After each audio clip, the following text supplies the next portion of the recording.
नमस्कार, स्वागत है आपका हमारी इस खास पेशकश 11 साल मोदी सरकार में। मैं हूं राजेश राज और मेरे साथ हैं देश के एमएसएमई मिनिस्टर और बिहार के पूर्व मुख्यमंत्री जीतन राम मांझी साहब। मांझी साहब, सबसे पहले डीडी न्यूज़ में आपका बहुत बहुत स्वागत है। बहुत धन्यवाद आपको देते हैं, बहुत बहुत शुक्रिया आपका। सर, प्रधानमंत्री जी का खासा फोकस रहा है एमएसएमई मंत्रालय पर। क्या उपलब्धियां रही इस मंत्रालय की जो गरीबों के लिए काम किए गए? सबसे बड़ी बात आज के ज़माना में कि बेरोज़गारी सबसे ज़्यादा है और वायु प्रदूषण का भी मामला है, तो ये दोनों चीज़ से अगर बचना है तो हमको एमएसएमई को आगे बढ़ाना चाहिए। इसीलिए हमारे प्रधानमंत्री जी ने 2016 में इंडस्ट्री विभाग से अलग किया सूक्ष्म लघु और मध्यम उद्योग को, और उद्योग करके आज चलाए जा रहे हैं। बहुत सा कार्यक्रम उसमें है और हम आपको बताना चाहेंगे कि आज ये सिद्ध हो चुका है कि हमारे हिंदुस्तान की आर्थिक व्यवस्था में खेती के बाद सबसे ज़्यादा योगदान अगर है तो एमएसएमई का ही है। इसीलिए कहा जाता है कि हिंदुस्तान के आर्थिक जगत का यानी विकास का एमएसएमई रीढ़ है और बैकबोन है। और उसका अंदाज़ा इसी से लगा सकते हैं आप कि जैसे 2-3 पैरामीटर है जिससे किसी देश की समृद्धि के बारे में बता सकते हैं कि देश का जीडीपी क्या है और उस जीडीपी में किसी विभाग का क्या है सहयोग, फिर उसके बाद मैन्युफैक्चरिंग क्या होता है, फिर एक्सपोर्ट हम करते हैं कि इंपोर्ट करते हैं। ये 3 पैरामीटर है जिसको आधार मान करके हम किसी की आर्थिक व्यवस्था को तौल सकते हैं। उस आधार पर हम आपको बताना चाहते हैं कि हमारा एमएसएमई, जिसको हिंदी में कहा जाता है सूक्ष्म लघु और मध्यम उद्योग, तो मध्यम उद्योग का डिफिनीशन इधर कुछ बढ़ा है, पैसा ज़्यादा हुआ है उसमें। हो सकता है यह है भी ऐसा कि हमको फ्यूल खर्चा करना पड़े, कार्बन डाइऑक्साइड का प्रयोग करना पड़े, इसलिए हम लोग उस उद्योग को बहुत कम ध्यान देते हैं, ज़्यादा ध्यान देते हैं सूक्ष्म का और लघु का। और उसी के आधार पर आज हम कह सकते हैं गर्व के साथ कि कल तक के हमारा जीडीपी में जो हमारी आर्थिक व्यवस्था है उसमें 30.1% सहभागिता हमारी है। अब जोड़ लीजिए कि इतनी बड़ी जीडीपी में इतनी बड़ी व्यवस्था में 30.1% हमारी सहभागिता है। उसके बाद आप चले आए मैन्युफैक्चरिंग में, जितना उत्पादन होता है हर जगह हर तरह से, उसमें हमारा मैन्युफैक्चरिंग में जो हमारा वो ये है योगदान है वो 35.4% है। ये भी माना जा सकता है कि हम कहाँ हैं। फिर उसके बाद एक्सपोर्ट की बात है, जहाँ एक्सपोर्ट होता है वो देश समृद्ध माना जाता है। आज हमारा एक्सपोर्ट की स्थिति यहाँ है कि 45.73% है, यानी कि 46% हम एक्सपोर्ट में सहयोग देते हैं। तो ये तीनों पैरामीटर से यही कहा जा सकता है कि आज एमएसएमई बहुत इम्पोर्टेंट विभाग है यहाँ के आर्थिक व्यवस्था को ठीक करने के लिए। तो एक बात ये हुई। दूसरी बात जो हम कह रहे थे कि हमारे सामने प्रदूषण और बेरोजगारी दोनों की समस्या है। तो प्रदूषण की व्यवस्था इसमें इसलिए होती है कि ये जो सूक्ष्म और लघु उद्योग जो हम करते हैं उसमें धुआं उत्सर्जित करने का कोई कल कारखाना नहीं होता, सब ह्यूमन मेड होता है। अब जैसे मान लीजिए हजामत करने वाले हैं, कैंची चलाते हैं, सूरज चलाते हैं, वो हमारे चर्मकार भाई हैं, जूता सीते हैं करते हैं, वो सब नहीं। मालाकार भाई माला बनाते हैं। हमारा 18 ट्रेड ऐसे हैं कि जहाँ पर किसी प्रकार का कोई कार्बन डाइऑक्साइड करने का चीज़ नहीं है, उसको हम लोग ले करके चलते हैं। तो कहने का मेरा मतलब है कि एक तरफ हम वायु प्रदूषण को रोक रहे हैं और दूसरे तरफ हम अनएम्प्लॉयमेंट को भी हम देख रहे हैं। कितना रोजगार मिला होगा अभी तक? वही मैं बता रहा हूँ, वही उसी पर मैं आ रहा हूँ। आपका प्रश्न बहुत ठीक है, आपने कर दिया, अच्छा लगा। नहीं तो हम ही कहते तो लगता कि सो मोटो कर रहे हैं। देखिए, हमारे के यहाँ 2 पोर्टल काम कर रहा है। एक उद्यम पोर्टल है, एक उद्यम असिस्ट पोर्टल है।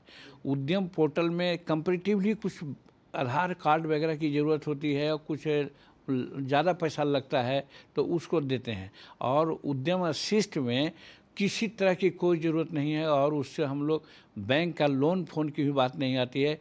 एकदम आउटरेटली उनको 15,000 का औजार या 15,000 रुपया देते हैं ताकि वो करते हैं, काम शुरू करते हैं।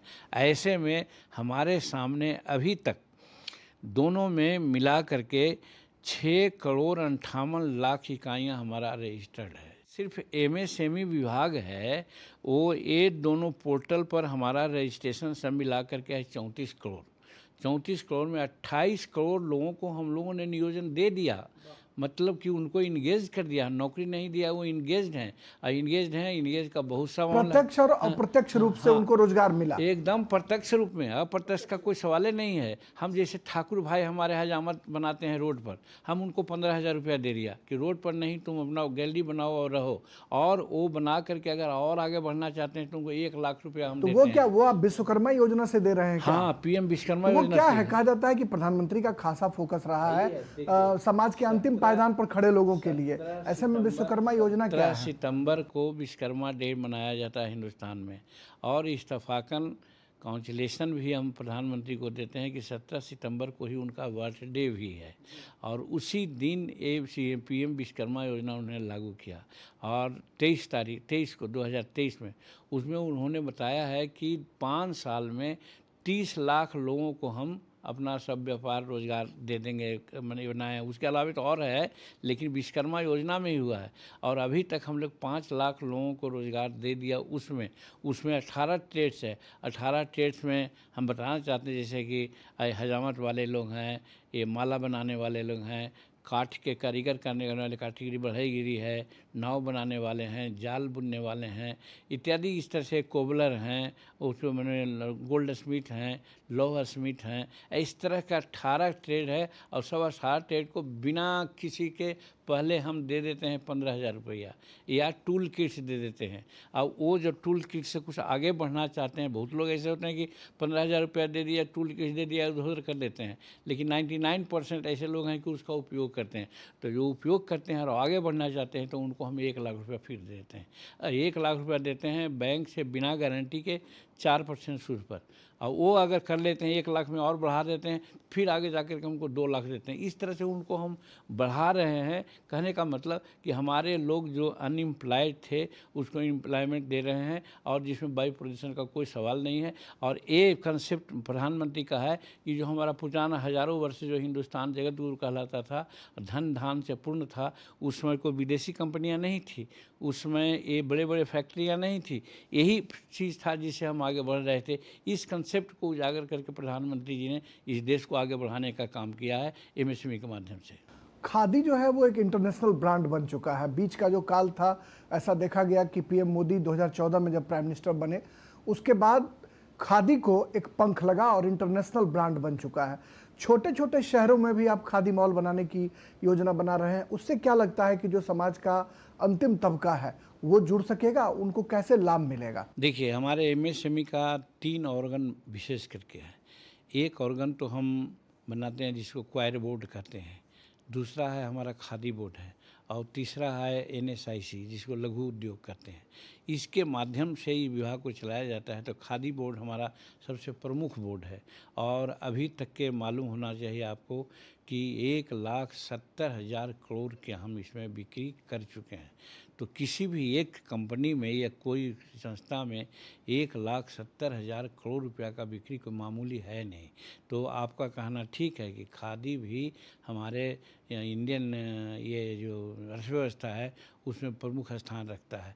और वो उसका कारण वही है कि हम हर जगह, हमारा सेंटर इसका है बॉम्बे में, हाई इसका सभी है, प्रधान कार्यालय बॉम्बे में है, और कैंप कार्यालय दिल्ली में है, और सभी बड़े बड़े शहरों में हमारा कार्यालय है, और मॉल बना हुआ है जहाँ पर हमारे खादी का सामान होता है। और खादी के सामान में हम ऐसा भी करते हैं कि गांव घर के कुछ वैसे इंटरप्रेन्योर्स हैं जिससे कपड़ा बनाते हैं, चाहे अगरबत्ती बनाते हैं, चाहे साबुन बनाते हैं, तो उनको भी हम फाइनेंस करते हैं, और वो जब देते हैं उसको हम फिर अपने ये काउंटर पर भिजवाते हैं। इस तरह से हमको इतना बड़ा फ़ायदा हुआ है, और काफ़ी लोगों को इसमें एंगेजमेंट भी मिला है। लेकिन एक सवाल मेरे मन में बार बार कौंधता है कि जब हम लोग बच्चे थे तो गांधी जी की खादी, गांधी जी का जिक्र होता था तो खादी कहीं ना कहीं मन में कौंधता था। गांव में जो खादी भंडार आप देखा करते थे, वो खादी भंडार अब विलुप्त हो रहा है। तो क्या उस खादी भंडार को पुनर्जीवित करने की फ्यूचर में कोई योजना दिखाई पड़ती है? देखिए, हर चीज़ का जो डिमांड होता है उसके आधार पर लोग अपना वस्तु बनाते हैं। पहले खद्दर पहनना ज़्यादा पसंद करते थे, अब खद्दर पहनना पसंद कम करते हैं। तो अभी खादी का जब कहीं जो लगा हुआ होगा बाज़ार या वो जो लगाते हैं हम लोग शो, तो वहाँ जाके आप देखेंगे खादी में इतना रिफाइन कपड़ा है, रिफाइन चीज़ है कि जिसके बारे में हम सोच नहीं सकते हैं। और इसकी मांग प्रायः भारत के अलावा विदेशों में भी हो रहा है।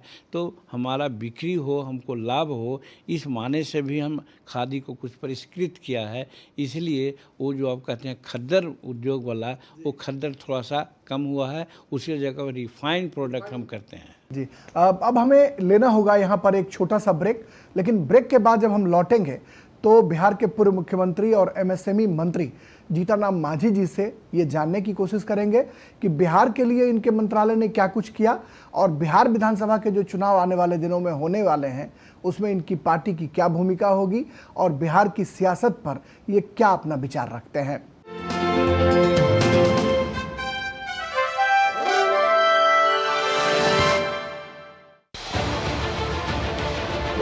उत्तर से दक्षिण तक, पूर्व से पश्चिम तक, देश हो या दुनिया की खबर है तो पड़ताल जरूरी है। देखिए हमारे साथ मेरे पीछे भारत की सबसे एजेंडा भारत का रहा है और किस तरह से एक नई शुरुआत इस वक्त डीडी न्यूज पर।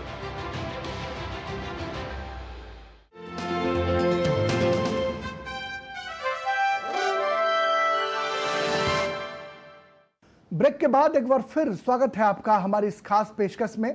हमारे साथ हैं देश के एमएसएमई मंत्री जीतनराम मांझी। मांझी साहब, बिहार में आपके मंत्रालय के द्वारा अब तक क्या क्या काम किए गए? बराबर आप ट्वीट करते हैं कि गया जी के लिए लो ये खुशखबरी, वो बड़ा अच्छा लगता है सुनने में। तो अभी तक ओवरऑल बिहार में और गया में क्या? हमारे आने के पहले बिहार में एक ये जो हमारा एमएसएमई है, इसका एक बहुत बड़ा ऑर्गन है technology centre. Technology centre Bhubaneswar में हमने जाके देखा, हैदराबाद में देखा, मुंबई में देखा। आप कल्पना नहीं करेंगे कि वहाँ मिसाइल बनता है, वहाँ चंद्रमा पर जाने वाला एक ऑर्गन ऐसा बनता है छोटा कि अभी जो जितना फ्यूल से एनर्जी से हम रॉकेट को ले जाते हैं और जहाँ इसका ख़त्म हो जाता है उसके बाद सूरज की रोशनी से वो काम करने लगता है, तो जहाँ तक वो जाएगा उसको ताकत मिलते ही जाएगी। ऐसा यंत्र भी हमारे एमएसएमई के टेक्नोलॉजी सेंटर में हैदराबाद में बन रहा है। मानव की खोपड़ी है, जो हम लोग जो होता है कि खोपड़ी बर्बाद हो जाती है तो कैसे खोपड़ी लगते हैं, तो हमारे सेंटर में वो बनता है। देखा कई खोपड़ियाँ बनी हुई है, लोग ले जाते हैं। तो इस तरह से टेक्नोलॉजी सेंटर का बहुत बड़ा महत्व है, उसमें ट्रेनिंग भी देते हैं। तो ऐसा हमारे बिहार में अफसोस है कि नहीं था। एक एक्सटेंशन सेंटर था जो झारखंड में पहले एक जमशेदपुर में टेक्नोलॉजी सेंटर था, तो वहाँ का बढ़ जाने के बाद बिहार शून्य हो गया था। वहाँ पर सिर्फ एक एक्सटेंशन सेंटर पटना में था। हम आते आते उस एक्सटेंशन सेंटर को प्रमोट किया और टेक्नोलॉजी सेंटर बनाने का काम किया। वो बिहटा में अभी बन गया है पूरा, लगभग अंदाज है कि अभी प्राइम मिनिस्टर जाएंगे कभी तो उसका उद्घाटन करावेंगे। सारा मशीन मैकेनिज्म सब कुछ आ गया है, वेल सेट है। और तीसरा कहा जाता है कि चैरिटी बिगिंस फ्रॉम होम। लोभ हमको भी है। हम गया जी में भी एक टेक्नोलॉजी सेंटर सेंक्शन करा दिया है, 20 एकड़ ज़मीन दिला दिया है, उसकी बाउंड्री हो रही है और वो बनेगा। और वो जो बन जाएगा तो हम समझते हैं कि हमारे इलाका में 5000 लोगों को नियोजन मिलेगा और उसके अलावे भी बहुत इंफ्रास्ट्रक्चर काम करेगा। एक टाउनशिप बन जाता है तो एक काम तो हम लोग एक लेके आ। उसके अलावे भी जो हम कहा एक्सटेंशन सेंटर, तो पहले हमारे कहाँ एक्सटेंशन सेंटर सिर्फ और सिर्फ पटना में था। अब हम 5 का कि 6 एक्सटेंशन सेंटर हमने वहाँ स्वीकृत कराया है। वो नाम हमारे पास है, मुजफ्फरपुर में है, सारण में है, रोहतास में है, राजगीर में है, पूर्णिया में है, दरभंगा में है। और फिर उसके बाद हम और सब सेंटर जिसको कि ये स्वीकृत कर दिया है। दूसरी चीज़ गया जी में हम आपको कहना चाहते हैं कि हमारा एमएसएमई में एक अंग हमारा है schedule caste schedule tribes hubs भी, जिसमें शेड्यूल कास्ट शेड्यूल ट्राइब्स के इंटरप्रेन्योर्स को भी हम लोग हर तरह से लाभान्वित करते हैं, ऋण देते हैं और रोज़गार देते हैं। तो उसका भी बिहार में नहीं कहीं था, तो उस हब को हम गया में स्थापित किया है। मगध यूनिवर्सिटी के उर्विला हॉस्टल में हो गया है, एमएयू हॉल में अभी। चलिए, अब हम बिहार विधानसभा चुनाव की जो है वो बात थोड़ी सी करते हैं। आप तो बिहार पॉलिटिक्स के महारथी माने जाते हैं, विधायक, सांसद, बिहार सरकार में मंत्री, मुख्यमंत्री और केंद्रीय मंत्री। एक ये लंबा जो आपका संसदीय सफ़र रहा है, गया के एक छोटे से जगह से दिल्ली पहुंचना, यहाँ केंद्रीय मंत्री बनना, और एनडीए के महत्वपूर्ण साझेदार दल भी आप हैं, हिंदुस्तानी आवाम मोर्चा सेकुलर के आप संस्थापक भी रहे हैं। क्या लगता है कि कितना स्टेक जो है आपकी पार्टी को, कितनी सीटें मिलेंगी? एनडीए में सब कुछ ठीक ठाक चल रहा है? देखिए, एनडीए में किसी प्रकार का कोई बिकरिंग्स नहीं है, कोई विभेद नहीं है। कहा जाता है जब खूंटा मजबूत होता है ना, तो फिर इधर उधर कोई नहीं कर सकता है। तो आज नरेंद्र मोदी के तौर पर और नीतीश जी के तौर पर दोनों खूंटा इतना मजबूत है कि हमारे एनडीए में कोई कुछ इधर उधर नहीं करेगा। हम यही कह सकते हैं कि एनडीए हमारा इंटैक्ट है। आपका दूसरा सवाल था कि सीट का सवाल है। देखिए, हम बचपन से ही अनुशासन में विश्वास किया है, और बहुत विस्तृत तो नहीं कहेंगे, हम लास्ट जो चुनाव लड़े थे लोकसभा का, उस समय की बात करते हैं। उस समय हमको कहा गया था कि 2 राज्य लोकसभा का सीट आपको देंगे और 1 राज्यसभा का सीट देंगे। यही एश्योरेंस था। हम सिर्फ नेताओं से बात करते हैं, अखबार में हम बात नहीं करते हैं जैसा कुछ लोग करते रहते हैं। तो हम अनुशासित पार्टी हैं, अनुशासन में किया था, लेकिन मिला हमको 1 सीट। तो आप जोड़ सकते हैं कि रिवेल हो सकता था, आपने सेक्रीफाइस किया, लेकिन हमने कहा कि नहीं, हमको यह की बात है, नेता की बात है, अगर 1 दिया है तो ठीक है, 1 चुनाव जीते और लड़े। हम धन्यवाद देते हैं नरेंद्र मोदी जी को कि 1 सीट जीतने वाले पार्टी को यहाँ पार्लियामेंट में आने पर फर्स्ट जब मंत्रिमंडल का उन्होंने गठन किया तो जीतन मांझी को भी कैबिनेट मंत्री का दर्जा दिया, और कैबिनेट मंत्री के साथ साथ एमएसएमई ऐसा बड़ा विभाग, क्योंकि हमको नहीं मालूम होता था कि एमएसएमई क्या है। जब हम प्रणाम करने के लिए गए उनको स्वीकार आभार व्यक्त करने के लिए, तो उन्होंने कहा मांझी जी हम अपने विजन का विभाग आपको दिया है। आज को हम सचमुच में लगता है कि हमारा विजन का विभाग है। तो कहने का मेरा मतलब है कि हम अनुशासन में रहे हैं, अनुशासित रहे हैं। एनडीए के लोग जो विचार करेंगे हम उसमें कहीं कोई बाधा नहीं डालेंगे, क्योंकि लार्जर इंटरेस्ट है स्टेट का। अभी दोनों डबल इंजन की सरकार है, बिहार को कितना फ़ायदा हो रहा है, कितना पैसा मिल रहा है, कितनी योजनाएं चल रही है। आप देख रहे हैं, जहां बिजली 700 मेगावाट मिलती थी, आज 8000 मेगावाट बिजली मिल रही है। जहां सड़कें कम थी, आज गाँव सड़कें हो गई है, स्कूल भवन है, स्वास्थ्य है, सब विकास हो रहा है। तो ये तो लार्जर इंटरेस्ट में है, ये विकास हो रहा है। मैं समझता हूँ कि हमारा विकास हो रहा है। तो इसलिए हम एनडीए में किसी प्रकार का कोई फूट हो ऐसा कभी नहीं चाहेंगे। कहा जा रहा है, हाँ, कहा यह जा रहा है कि एनडीए में टिकटों का जो बंटवारा है वो बड़ा डिफिकल्ट होगा, क्योंकि 112 सीट नीतीश जी खुद लड़ना चाहते हैं, फिर जीतन राम मांझी की पार्टी होगी, उपेंद्र कुशवाहा को एकोमोडेट किया जाएगा, उसके बाद चिराग पासवान को एकोमोडेट किया जाएगा, और सीटों की जो संख्या है वो तो 243 ही है। ऐसे में कैसे सबको समाहित किया जाएगा? ये सब अखबार की बात है, कही हुई बात है, ये ऑथेंटिक कोई बात नहीं है। ऑथेंटिक बात चलेगी कि जब एनडीए की बैठक होगी उसमें होगा। ये बात सही है कि जिनका जिस प्रकार से है, हम लोग जीतने वाला सीट लेंगे और लोग देंगे भी, कि जहां मैक्सिमम आज है कि 225 सीट हम लोग जीत के आए 2025 में, ये टारगेट लगभग तय है। इसके आधार पर जो आदमी ज़्यादा सीट जीतने की स्थिति में उनको ज़्यादा सीट मिलेगी, जो उनको कम सीट जीतने की स्थिति में उनको कम सीट मिलेगी। कहने का मेरा मतलब है कि सीट का हमारे यहाँ कोई टकराव आज तक मैं नहीं समझता हूँ। अभी बैठक होना बाकी है, बैठक होगी तो अंतिम निर्णय लिया जाएगा। बिहार में जो चुनाव होने हैं उसमें आप सबसे बड़ा प्राइम मुद्दा क्या मानते हैं? पलायन को, बेरोजगारी को, या फिर जो भ्रष्टाचार है, या परिवारवाद है? कौन सा ऐसा मुद्दा होगा जो लेकर आप जनता के बीच जाएंगे और नया जनादेश मांगेंगे? देखिए, बिहार में सही बात है, विकास एक बहुत बड़ा मुद्दा आज रखा है, और विकास कम होने का कारण है कि हमारे यहाँ औद्योगिकरण में भी थोड़ा सा हम पीछे बैठे हुए हैं। इसका मेन कारण है कि जो हमसे पहले सरकार में रहे हैं वो इस तरह के जंगल राज काम कर दिए थे जिसके चलते हर चीज़ चौपट हो गया था। उसको बहुत बढ़िया से संघार करके नीतीश कुमार ने बनाने का काम किया है। अब हम लोग चाहे निवेश का मामला हो, लॉ एंड ऑर्डर का मामला हो, सड़क का मामला कर रहे हैं। और पलायन भी आप करते हैं कि पलायन भी हमारे के यहाँ से पहले ज़रूरी रूप में लोग जाते थे। अब है कि जो स्पेशलाइज्ड टाइप के लोग हैं वो लोग अपना जाते हैं, अपना मर्जी से जाते हैं। अब ये नहीं है, हम तो गांव के रहने वाले हैं। गांव में पहले होता था, आज 44-46 वर्ष से हम यहाँ हैं, 1980 में से विधायक हम हैं।